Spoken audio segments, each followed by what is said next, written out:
peta di kita yang sekarang ini ada dua negara sesuai dengan judulnya. Kalau kita bicara Indo-Buddhist Innovation, China dan India selalu mewarnai Nusantara. Nah, ini ada petanya, ada garis ya, garis apa dari China ke Tiongkok ke India. Nah, ini kuncinya di sini ya. Kenapa pelayaran dulu adalah tergantung angin muson. Jadi 6 bulan kalau ke Tiongkok mau ke India itu dari Tiongkok sampai di sini sudah 6 bulan. Angin sudah berbalik ke sana lagi. Jadi menunggu 6 bulan lagi untuk bisa ke India. Begitu juga ke India mau ke Cina selalu menunggunya ada di depan kita, di pantai timur kita, tepatnya di sekitar Palembang, Jambi ya, dan Bangka Belitung, mungkin juga Riau. Nah, inilah yang menguntungkan posisi kita. Lanjut. Nah, ini saya kasih contoh karena ini adalah Sungai Batanghari. Jadi kalau kita dari pantai timur ke mana? Ke Jambi ini ada Sungai Batanghari melintas ke kita, dan kita kadang-kadang terkecoh ya. Kalau namanya muara itu di kampus besar KBBI itu pertemuan sungai dengan laut. Tapi kalau di sini tidak. Muara itu adalah pertemuan sungai anak sungai dengan Sungai Batanghari, sehingga ada Muara Tebo, Muara Tembesi ya, kemudian Muara Umpeh, Muara Jambi. Jadi ada Sungai Jambi ketemu dengan Sungai Batanghari. Nah, pertemuan sungai besar dengan laut itu namanya Kuala. Jadi ada Kuala Jambi, Kuala Berbak, Kuala Enok, nanti Kuala Namu, sampai Kuala Lumpur. Nah, nggak tahu nanti KBBI-nya bagaimana ini. Karena ini akan mempengaruhi cara pandang sejarah kita ya. Muara Jambi dulu diperkirakan berada di pinggir laut, ternyata tidak ya. Ini adalah kawasan 7,5 kilometer panjangnya, lebarnya 3.000 sekian lebih ya, mungkin bisa 4.000 hektar.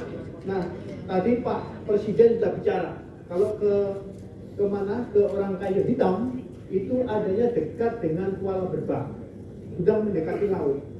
Nah, di sana bukan sekedar tinggalan dari Orang Kayu Hitam pendiri kerajaan Islam, tetapi di sana juga ada candinya.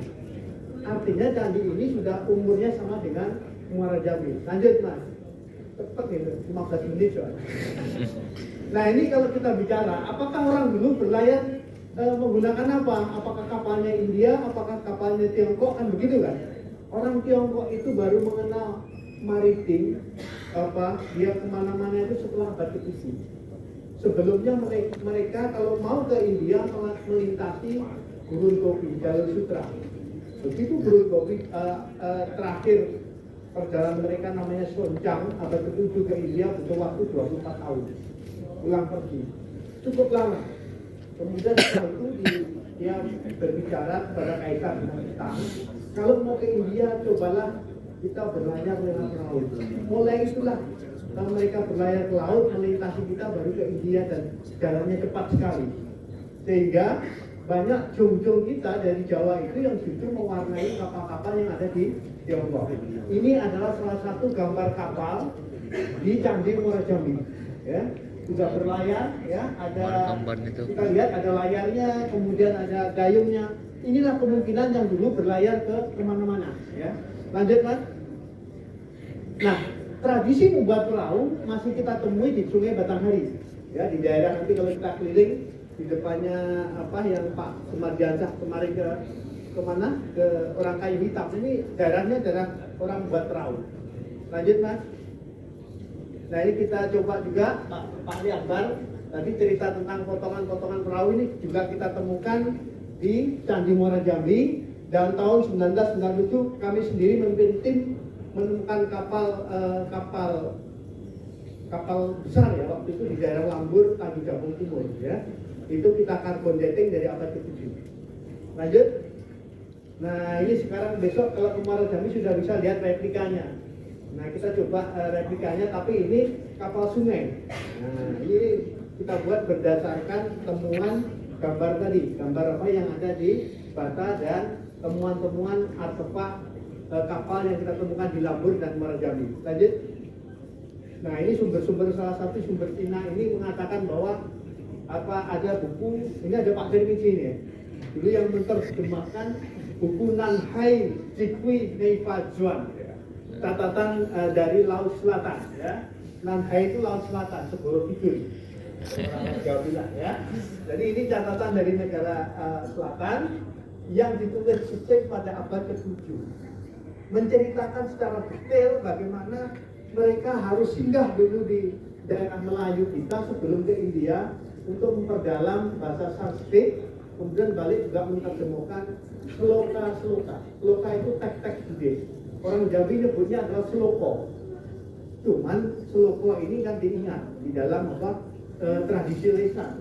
Padahal kalau kita lihat sloko ini berisi kata-kata bijak. Ya, kalau kita tulis, oh ini sama dengan sloka sebenarnya. Ya, lanjut. Nah ini orangnya, ya. Ini ilustrasi saja. Dan beberapa catatan mereka kunci-kuncinya menyebut Melayu. Kemudian tempat perguruan ajaran Buddhis. Kemudian kalau tengah hari tidak ada bayangan, itu kunci-kuncinya. Dan keempat, kalau makan mereka suka pakai daun, ya, dibungkus daun. Kemudian di tengah hari mereka selalu dikasih gula dari palm, mungkin gula aren, ya. Nah ini khas Melayu sekali. Lanjut. Nah ini ceritanya, ya. Jadi ada dua peristiwa penting dari perspektif sejarah, baik tokoh dan peristiwa. Abad ke-7 itu ada namanya Guru Satyakerti, ya. Kemudian juga ada Icing pernah berkunjung ke sini. Nah nanti abad ke-11 ada juga namanya Guru Dharmakirti dan tokohnya adalah Atisa. Jadi ini adalah suatu bukti bahwa Melayu ini dulu juga pusat peradaban dan pembelajaran. Lalu lanjut. Nah ini saya uji tengah hari, ya, di beberapa candi tidak ada bayangan kalau pas jam 12. Ini di daerah bulan September saya uji sesuai dengan buku Icing, ya. Ini di daerah Astano, hampir semua candi. Saya uji jam 12 itu kita titik-titik dengan profesornya cek waktu itu, ternyata tidak ada bayangan. Tapi kalau kita ke Palembang sudah ada bayangan sedikit, ke Pekanbaru sudah ada bayangan. Jadi ini catatan yang kita terjemahkan lagi dan kita uji di lapangan. Lanjut. Nah ini perjalanan, ya. Kalau kita lihat Wikramasila, ya, ini adalah tempat pendidikan ajaran Buddha yang punya hubungan dengan kita. Candinya sama dengan kita. Dan guru kita, Dharmakirti, pernah belajar di sana, kemudian kembali ke sini. Lanjut. Nah ini juga itu sama di Nalanda, juga perguruan Buddhis. Lanjut, Mas. Ya, ini kawasan kita Muara Jambi, mirip juga tata ruangnya dengan Nalanda dan Wikramasila. Dan ini adalah kanal-kanal yang ada di kawasan Muara Jambi yang menghubungkan candi dengan candi yang lain. Jadi kalau Pak Sumardiansyah tadi cerita ke sana 2 jam, jalannya buruk, itu zaman sekarang. Kalau dulu kan lewat sungai. Ya, ini juga gitu, di antar candi lewat sungai. Kalau kita lewat sungai malah bagus, ya, malah lebih cepat. Ya, lanjut. Oke, lanjut, Mas. Nah, di sini kuncinya di Nalanda Wihara, perguruan Buddhis yang terbesar di India. Ada satu wihara yang besar didirikan Raja Balaputradewa dari Sumatera, paling besar. Prasasti-nya masih ada, overplate-nya, dan ditulis diterjemahkan di dalam bahasa Inggris, ya, dipajang betul bahwa seluruh bangunan ini didirikan oleh Raja Balaputradewa dari Sumatera. Nah, satu lagi bangunan perpustakaan. Jadi literasinya pada waktu itu sudah luar biasa. Nah, kalau raja kita mendirikan asrama, mendirikan wihara, mendirikan perpustakaan di sana, kira-kira untuk siapa? Pasti untuk bangsa kita. Belajar ke sana dan gilirannya kembali ke sini untuk mendirikan perguruan yang sama dengan yang ada di sana. Jadi ini catatan sejarah yang tidak bisa dilupakan, ya. Makanya kalau ke sana namanya bukan Sumatera.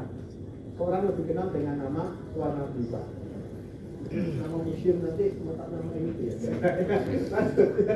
Museum Swarnadwipa, ya. Oke, lanjut. Nah ini tokohnya yang abad ke-11 belajar di sini, kemudian balik lagi ke India menjadi rektor lah di Wikramasila sana, dan pada gilirannya menjadi reformis Buddhis sampai abad modern sampai hari ini. Lanjut. Bisa. Nah ini temuan-temuan ya, bukti-bukti temuan bahwa kita menjadi pusat peradaban Buddhis pada waktu itu. Ini ada Arca Avalokitesvara. Avalokitesvara itu ajaran Buddhis Mahayana yang sekarang juga patronnya dari Dalai Lama. Dalai Lama itu sebenarnya Avalokitesvara.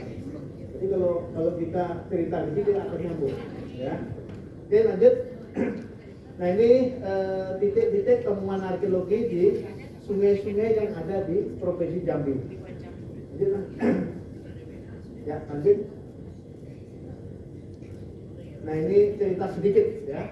Ini adalah perjalanan. Ada apa? Raja Kertanegara itu pergi ke Melayu, akhirnya sampai ke Dharmasraya membawa arca Amoghapasa. Dulu kalau di dalam sejarah ekspedisi Melayu ya, selalu digairkan menaklukkan ya, menaklukkan, membuat aliansi perang dengan untuk dengan apa supaya orang mau tidak sini. Itu nggak ada fakta dan datanya. Jadi cerita itu dilupakan saja.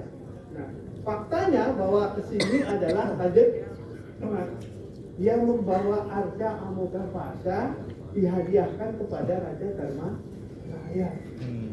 Masa mau perang membawa 14 putri, ya kan? Terus dipimpin oleh rakyat itu pemimpin agama. Ini jelas ada hubungan kebatinan, hubungan guru dan murid tentang ajaran Buddhis. Sehingga kalau kita ke Muara Jambi besok ketemu Arca Prajnaparamita dari abad ke-7, di Jawa Timur juga ada Arca Prajnaparamita dari abad ke-13. Kira-kira tua mana? 7. Tua kita.